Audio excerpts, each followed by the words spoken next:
ça tata mon appel au centre. Moi tout le temps on l'a égalité. Donc commune des 17h, je sais pas quel est malou.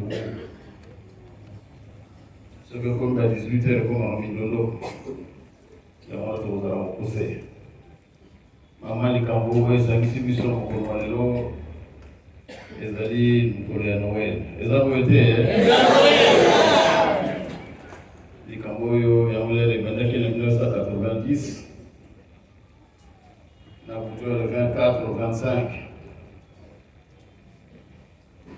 décembre 90. Le total, vous savez, moi calcul, ça dit 35 ans. Pendant, on va annoncer officiellement que nous allons se souvenir dans le 25 décembre. Mais tout comme une année, le 25 mai. Et comme nous avons vous avez les sous. Le Louis 109e anniversaire de mon bande pour Jésus authentique. Voilà, papa, c'est nous qui m'avons. Le Jésus, papa, pour mon bande dans la Guinée, ou bien dans la Guinée, à 5 émissions, na materia ya papa ndonga. Nenga ngoleli biso alubi pena na nenga kitoko.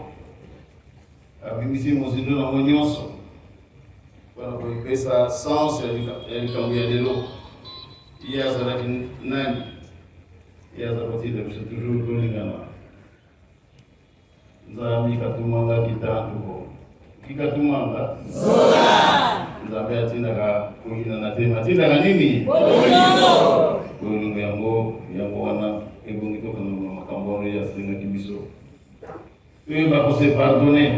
Fongate ngolo Yesu alibisaki.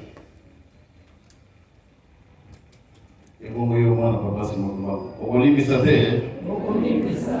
Imagisto ye. Oye. Yo mwana papa simo mama. Okolibisa yo okolibisa te. Okolibisa. Tata na mama. Sovio ozali kolanda. Tata Nzambe na kolo Yesu. Tata simo mama. Bango balibisaki. Ebongo yo. Nzambe bakusakana kana ete. Ya lobi mi baleo bi mi sa tusu basana ni ya zalu wapi? Na kazi ya? Nzamba kumona kubia kumona kate. Akoyoka ka obia koyoka kate. Akoyoka ka? Akoyoka ka? Atina wana ya. Doza na kogani kwa tabi biso banso. Tolinga na makasi. Biso bana papa simo mbangu. Tolinga na makasi. Nikamwisana kia wa mkuru mwengendiki. Mingi basepela ki mingi pe basepela ki te. Oyo asepela itazali ngambu ya nani? Azali kote asante na? Matenza kwa kusenga kanini? Bolingo. Bonsoir bolingo ezali pardon. Ezali bolingo ya solo. Ya mwana to sala très attention de son passo. Muto ezo tozali kokumisa mokolo lelo aza kosenga biso ya boyokani bolingo, l'amour du prochain.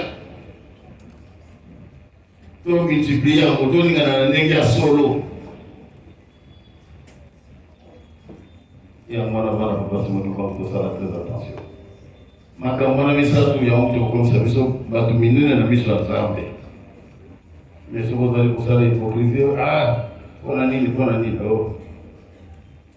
Mokolo ezali okuta na Nzambe pour se justifier yo moko kosa tata Nzambe.